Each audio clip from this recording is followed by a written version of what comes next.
मेरा ताल्लुक एक शरीफ घराने से था।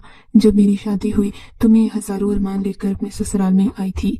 मुझे एक गरीब घराने से ताल्लुक रखने की वजह से कभी भी अपनी वो ख्वाहिशात पूरी करने का मौका नहीं मिला जो किसी को मांगना भी नहीं पड़ती और उनकी बिना मांगे ही पूरी हो जाती हैं।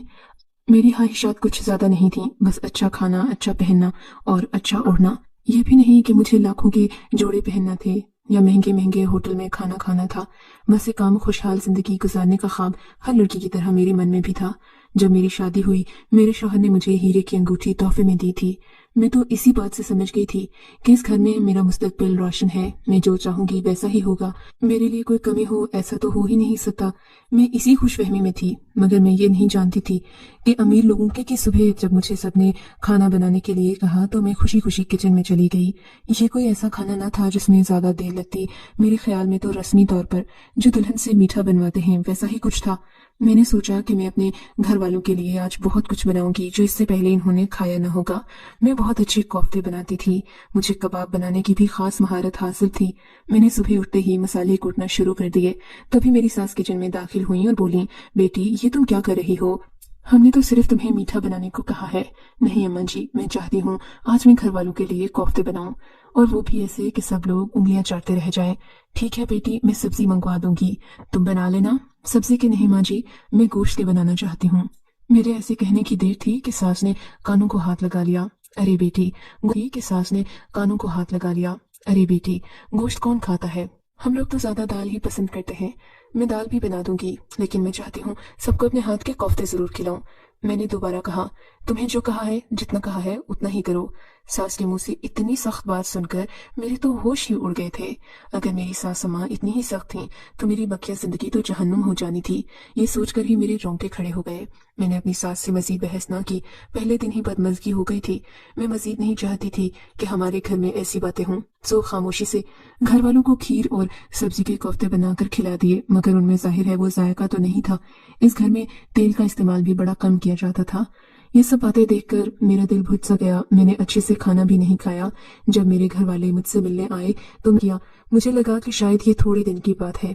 हैरत तो इस बात पर हुई थी कि 3 दिन की दुल्हन को बजाय कुछ अच्छा खिलाने के ये लोग दाल रोटी ही खिला रहे थे, वो भी या चने की दाल या मूंग की दाल।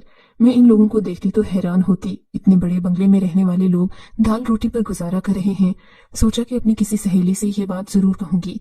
ऐसा ना हो कि मैं किसी गरीब घराने में ब्याह कर आ गई हूँ और ये सब मुझे दिखाने के लिए हो। मैंने अपनी दोस्त को कॉल की, उससे बात हुई तो उसने भी एक ही बात बताई।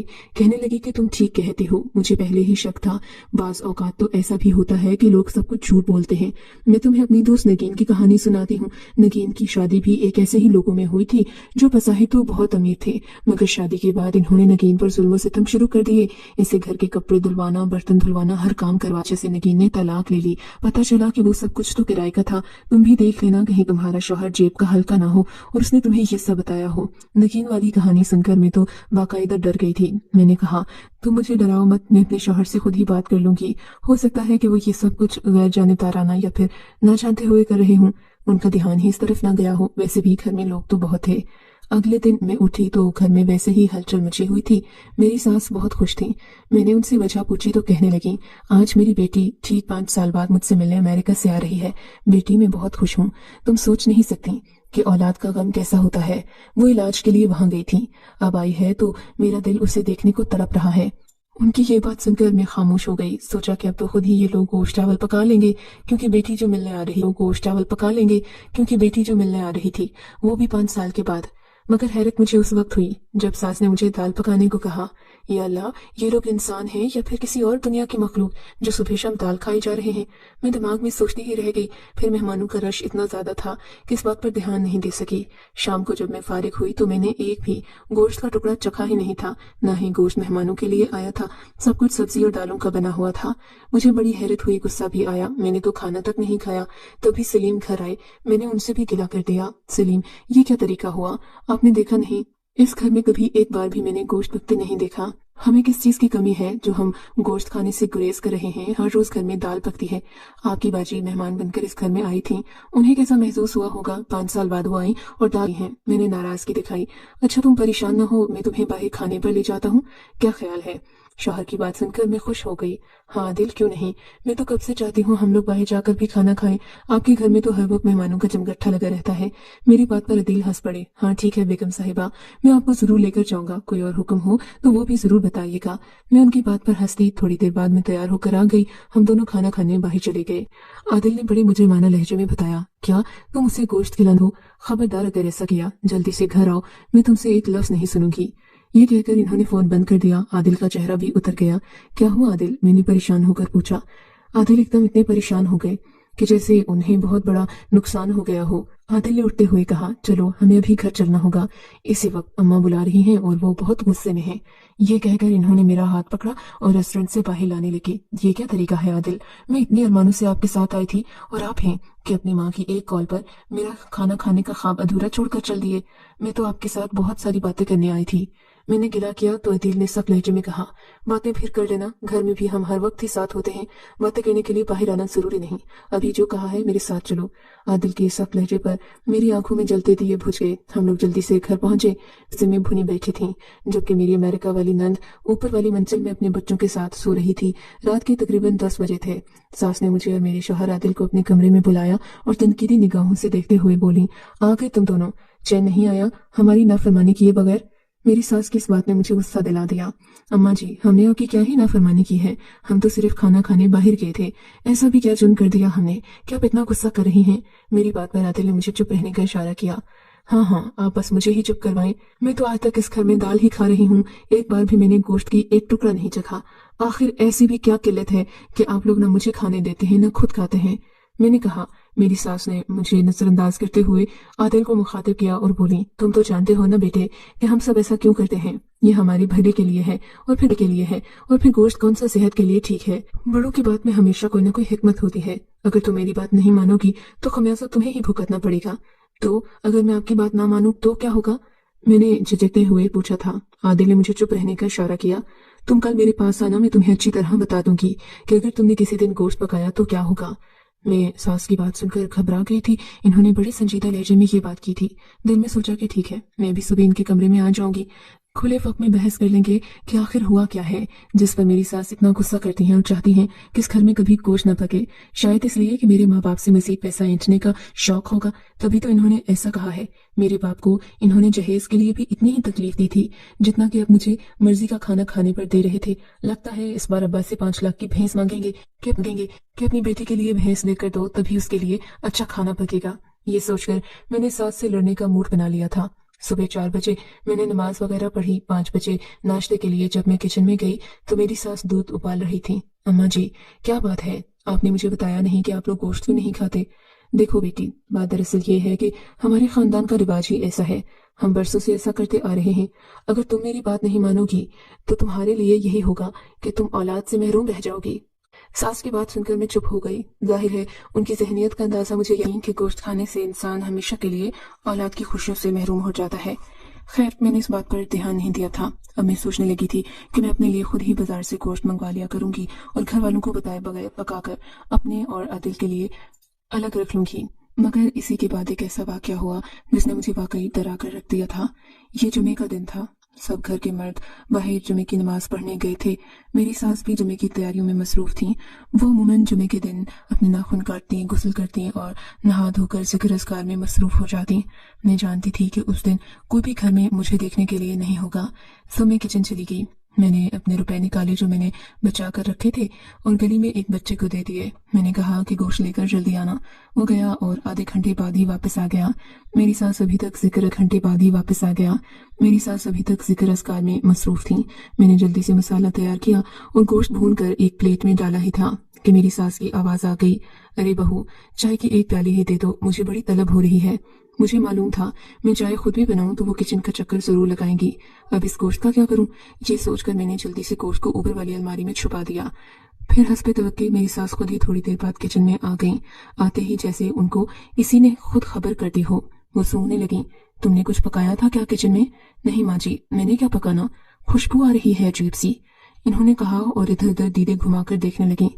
माँ जी, अंडा भुना था। मैंने बड़ी एहतियात से जवाब दिया, कौन सा अंडा, हम तो घर में अंडे नहीं लाते। उनकी बात सुनकर मेरा दिल और घबरा गया। अरे वो मैंने यहाँ किसी औरत से कि वो मुर्गियों के अंडे बेचती है। बेचारी गरीब थी, 2-3 अंडे ही उसके पास बचे थे, मैंने ले लिए। अच्छा, तुम्हारे पास अंडे लेने के पैसे थे? इन्होंने मुझे गहरी निगाहों से देखते हुए कहा। जी हाँ, पैसे तो होते ही हैं मेरे पास, आदिल दे देते हैं, मैंने धीमे लहजे में कहा। ख्याल रहे इस घर में दाल और सब्जी के अलावा कुछ नहीं पकता, तुम भी अंडे खाने से गुरेज किया करो। ये कहकर वो किचन से चली गई। मैंने खुदा का शुक्र अदा किया, लेकिन ये तो जानती ही थी वो दोबारा चक्कर लगाएंगी किसी न किसी बहाने। मैंने वो प्लेट जो ऊपर अलमारी में रखी थी अपने दुपट्टे में छुपा ली और वहां से निकल पड़ी। हमारा घर काफी बड़ा था, मैं कहीं भी छुप कर खा सकती थी। मेरे कमरे में भी उनकी बेटी के बच्चे खेल रहे थे। मेरी नंद आज फिर न जाने कैसे आ गई थी। उनके लिए भी खाना रात को ही बनाना था, क्योंकि दिन के खाने का वक्त गुजर गया था। सो मैं आराम से किचन से निकली और अपने से गुजर गई थी।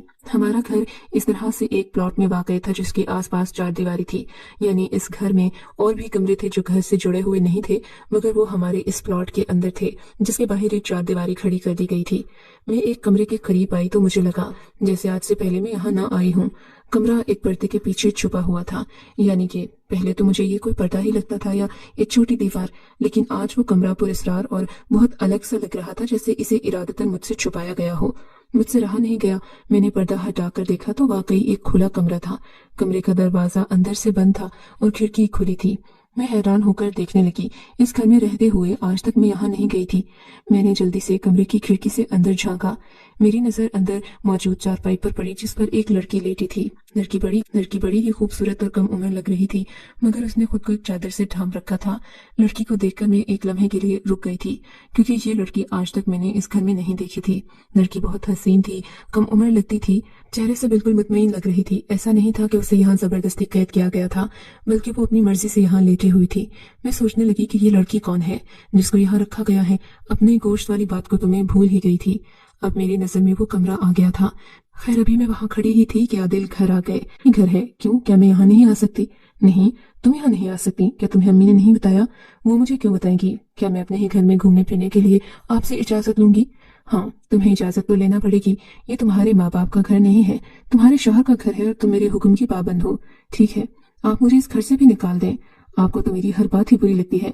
मैंने गुस्से से वो गोश्त वाली प्लेट फेंक दी जो मैंने न जाने कब से छुपा रखी थी। ये क्या है? क्या तुमने गोश्त पकाया था आज फिर? हाँ, पकाया था। मैं कोई कैदी नहीं हूँ, या खुदा ना खास्ता गैर मुस्लिम नहीं हूँ जो गोश्त से परहेज करते हैं। मेरा दिल करता है, मैं एक इंसान हूँ, मुसलमान हूँ, क्यों नहीं खा सकती मैं? अब मुझे लगता है कि आप सब लोग नफसियाती मरीज हैं, आप भी और आपके घर वाले भी। खबरदार, जो तुमने ऐसी बात कही तो तुम जानती नहीं हम किस दर्द से गुजर रहे हैं। वो नाराज होकर मुझे देखने लगे। मैं क्या जानूंगी, आप लोग मुझे कुछ बताएं तो ही मुझे पता चलेगा ना। हाँ, बात तो तुम्हारी ठीक है। अम्मा तुम्हें बच्ची समझकर तुम्हें कुछ बताती नहीं है ताकि तुम परेशान न हो, मगर तुमने तो हमें नफसियाती मरीज समझ लिया है। चलो आओ, मैं तुम्हें सारी हकीकत दिखा देता हूँ। ये कहकर इन्होंने इस दरवाजे को जोर से धक्का दिया।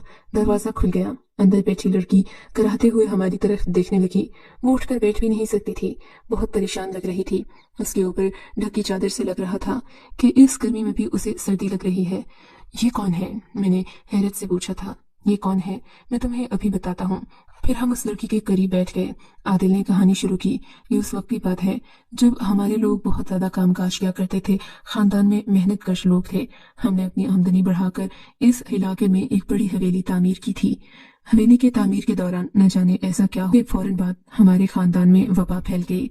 1-2 वबाएं तो ऐसी थीं जिसने हमारे खानदान के आधे लोगों की जानें ले लीं।